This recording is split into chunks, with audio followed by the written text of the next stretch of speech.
ମୁଁ ବାପା ହେବାକୁ ଯାଉଥିଲି। ରାତି ପାହିଲେ ମୋତେ ମୋ ଗାଁ ମୋ ପରିବାରକୁ ଛାଡ଼ି ବିଦେଶ ଚାଲିଯିବାକୁ ହେବ। ଘରେ ମୋତେ ଅପେକ୍ଷା କରି ରହିବ ମୋ ପରିବାର ଏବଂ ନୂଆ କରି ଆସିଥିବା ମୋ ସ୍ତ୍ରୀ। ରାତି ପାହିଗଲା। ନୂଆ ଏକ ସକାଳ ନୂଆ ଏକ କାହାଣୀ ଲେଖିବାକୁ ଅପେକ୍ଷା କରିଥିଲା।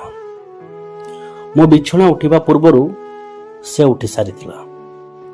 ମୁଁ ମୋ ବ୍ୟାଗ୍ ପତ୍ର ସଜାଡ଼ି ଚାଲିଥିଲି ଆଉ ସେ ମୋ ପାଖରେ ଛିଡ଼ା ହୋଇଥିଲା ଆଉ ସାଙ୍ଗରେ ଧରି ରଖିଥିଲା ଏକ ପ୍ରେଗନେନ୍ସି କିଟ୍କୁ।